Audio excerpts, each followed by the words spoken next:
My name is Kendall Rivera. Stacy Lapel. Hi, my name's Shauna.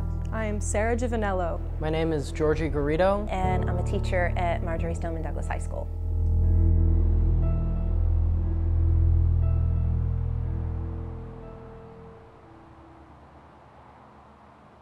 Station 109 and Assistant 43 copy a shooting call. It's at 5901 Pine Island Road. It's at Stoneman Douglas, active shooter. 911, what's your emergency?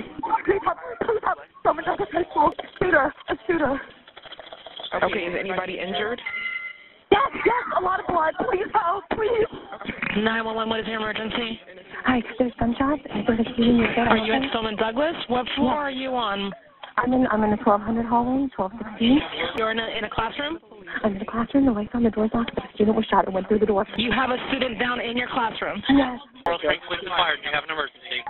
Douglas High School. We got multiple students down.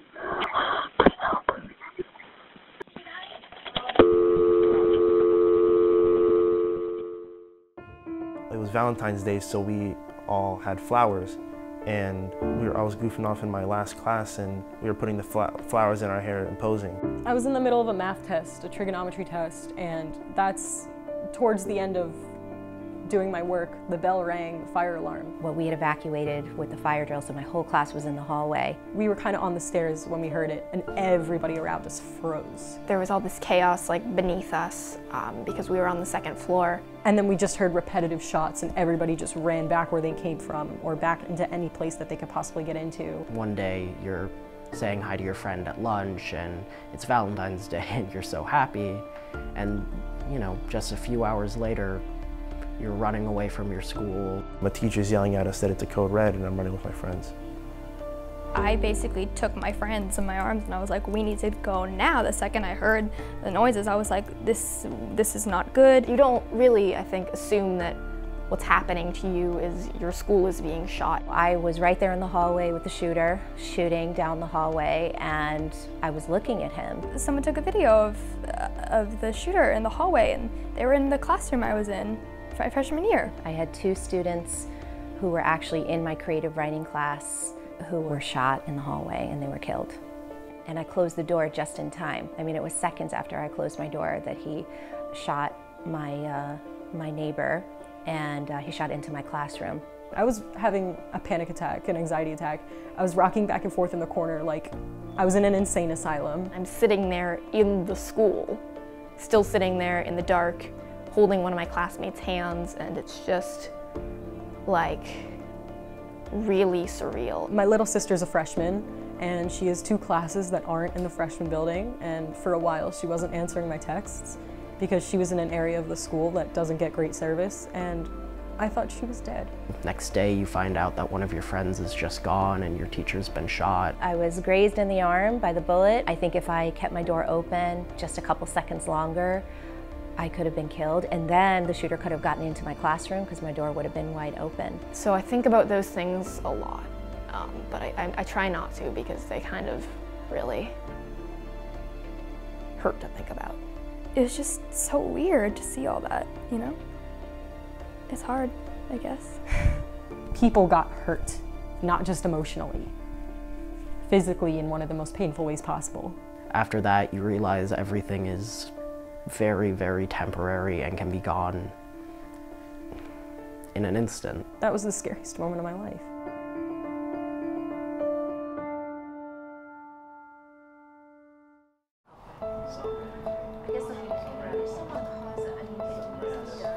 I think that what we should do is have that be the first half, and then we all begin to we just begin to speak. For me, writing is a very personal thing, and it's a way that I can connect with people. I do poetry for me. I do poetry because it makes me feel good. I do poetry because it gives me a way to vent. I write because I have stuff that I want to say, and I don't know anywhere else I can say it. I write to cope with difficult times as well as make a statement out to the world. It helps get frustration out. It honestly helps me sleep at night. I've struggled with a lot of things throughout my life, and poetry has helped me through a lot of them. So let me just write this one bit, and then I'll let you guys hop in. our school had a certain level of, a certain type of lens put on us. So we felt that we should speak out about it in some way, shape, or form. We felt we had to say something. We said Louder Than a Bomb is like April 3rd, I think. We sat down and we thought, what could we do after a tragedy? And Louder Than a Bomb, we saw it was approaching, and we saw this is something we can do. We can cope. Spoken word's a great way to kind of in your own little art form to express your thoughts in a intelligent and beautiful way, I think. The club and performing and competing just gives them the ability to really be themselves. Who's got that list of names? Everyone who's going to the competition? It just gives them an outlet to express themselves. It's really their way to heal. So they immediately started writing about their experiences, their emotions. I had the idea that we could start almost talking to each other, turning it, because we're going to be 4 of us in a line, yeah? Well, first of all, it was definitely a very clear choice, just because it was something that we all felt very strongly about and we all had an experience with, so it was a great group piece, idea to do. It just seemed like it was something we had to do. It seemed like it was our duty because we had been through this and had lived through this, and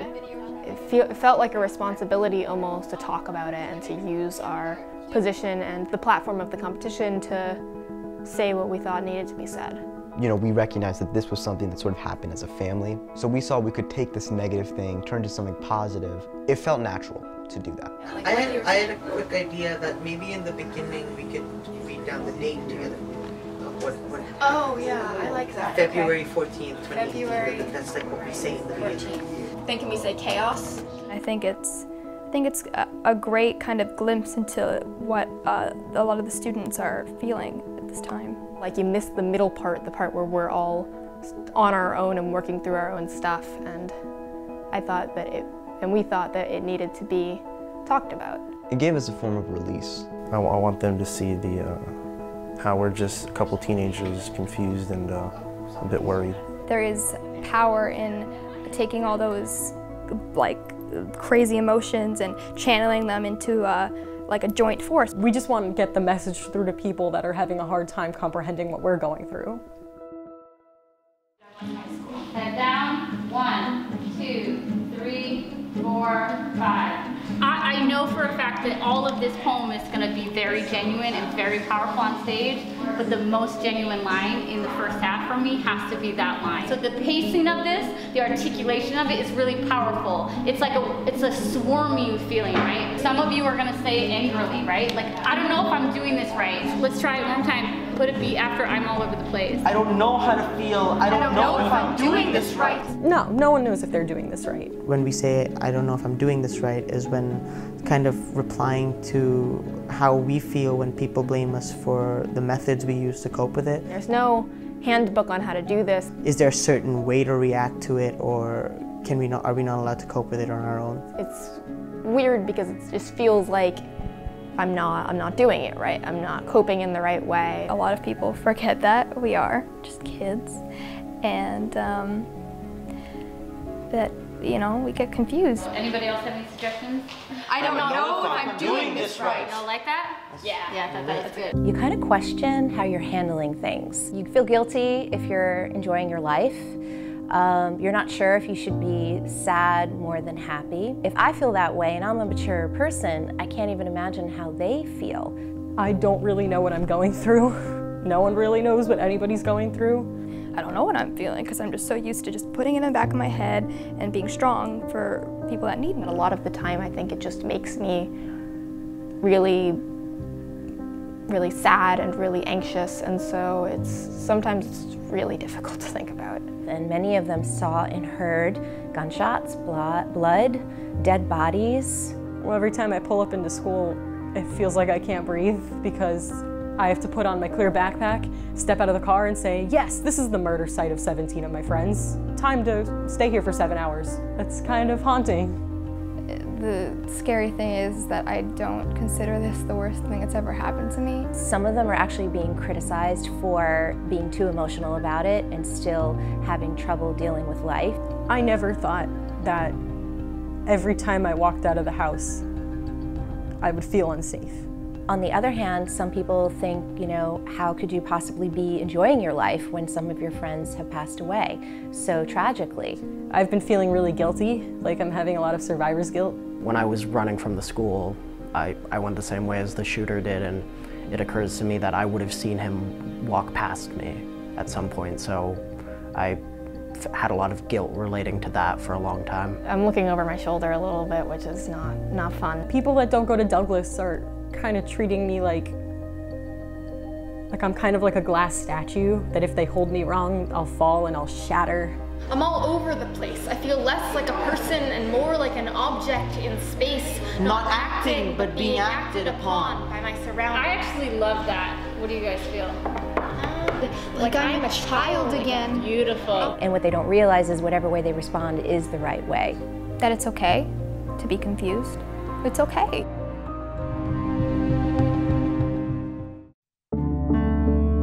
We sat down and we just worked things out. We tested ideas off of each other. We did a lot of revising, and then we ran it past the team. We got notes, we revised it a little bit more, and then we presented our finished piece.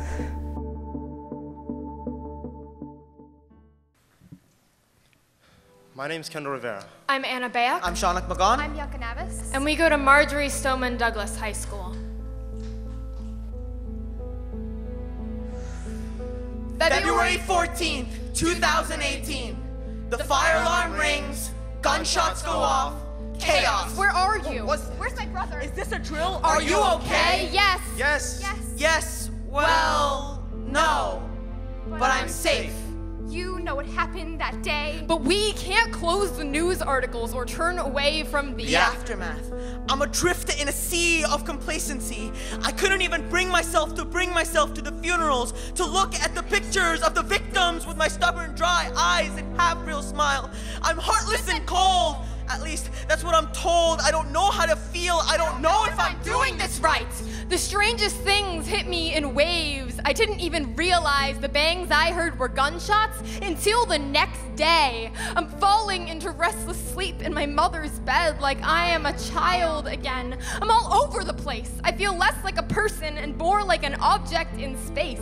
Not acting, but being acted upon by my surroundings. I don't know if I'm doing this right. How can I silence my own anxiety when my mother is the one voicing my fears? How can I stop her tears when I can barely shut out my emotions? I'm caught in an explosion. Fragile minds are not helpful. In a whirlwind, I've been pushing so desperately against my own thoughts. The pressure is building. How much time do I have left until I shatter? I don't know if I'm doing this right.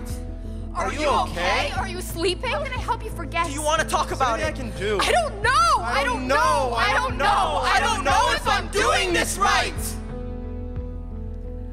But I know that our legislators are not.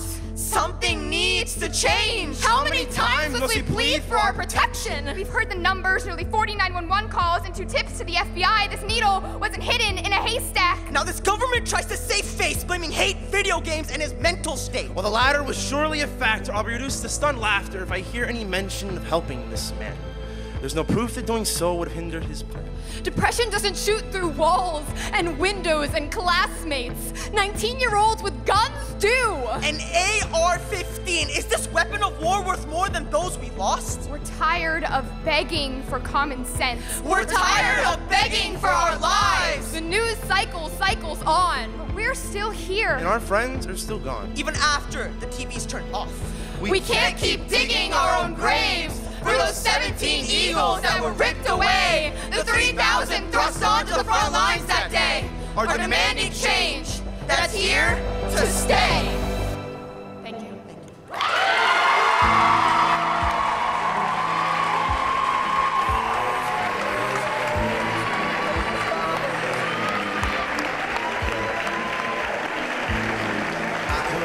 Give it up one more time for our poets from MSD.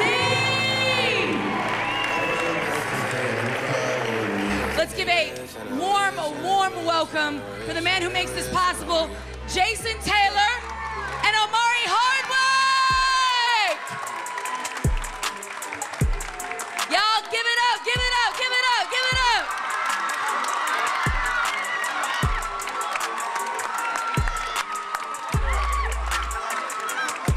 Where's the group from Stoneman Douglas?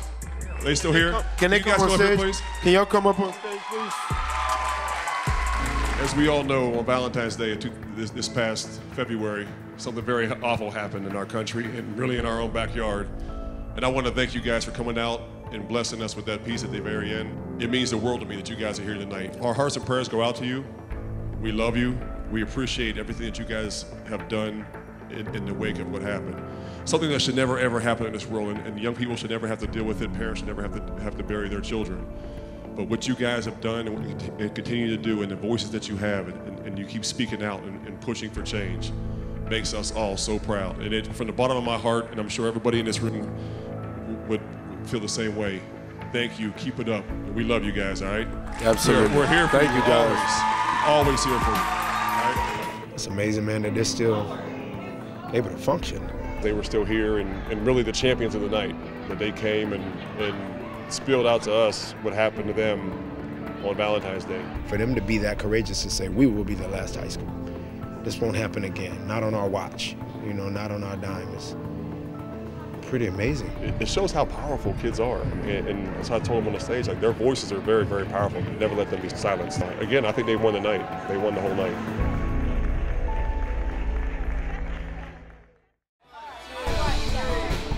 What we saw on stage was a culmination of hard work, grieving, and just perseverance in general. So I think what we saw was recovery. I think it really helped heal them. It's remarkable after everything that's happened to see them just go up and very bravely speak their truth and then come back down, and you understand everything that they've been through because you've been through it too. It was just like this sense of accomplishment, like we worked really hard on this thing and then we went up there and we did it and people got it. We're telling our story, you know, and people are feeling our emotions in a way that we did.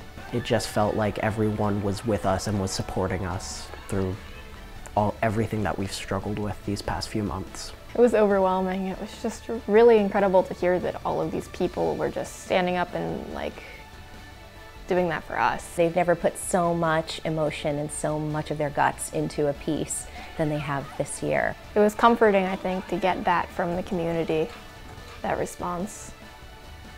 It felt really good. They are so strong. They have shown their resiliency at such a level that I'm in awe of them.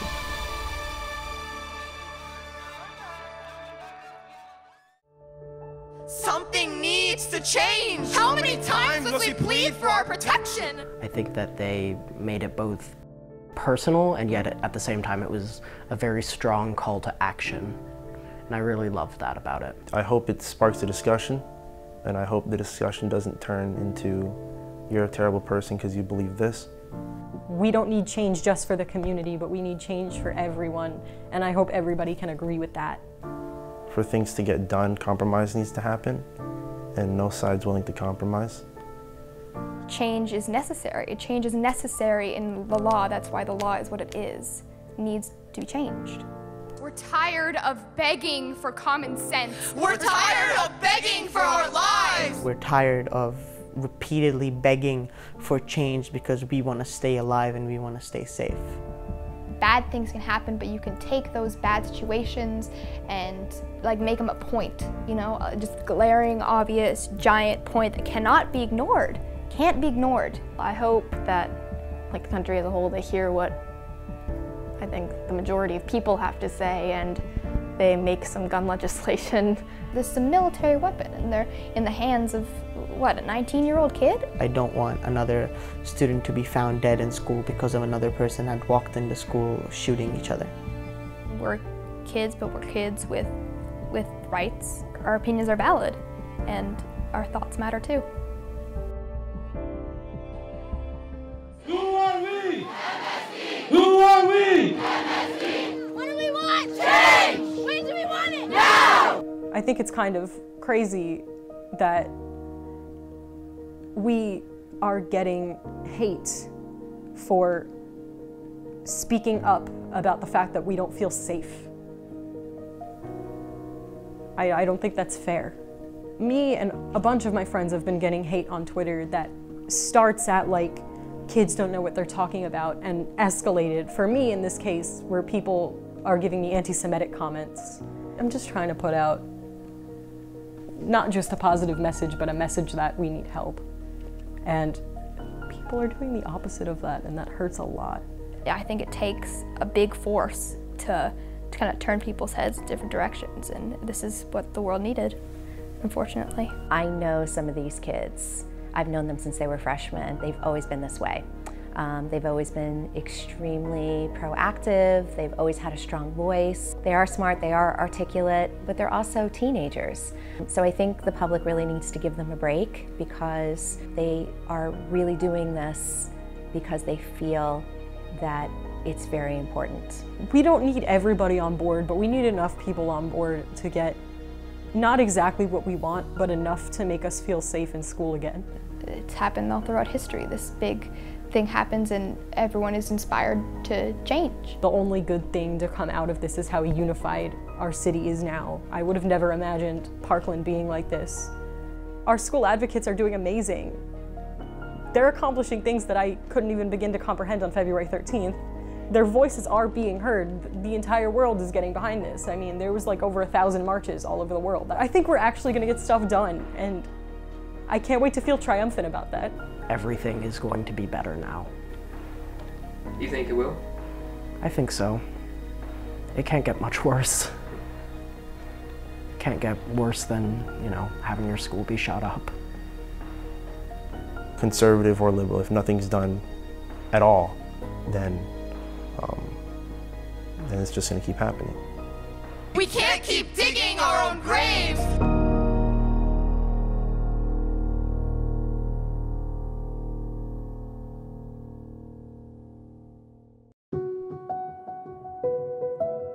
This is not a poem, no.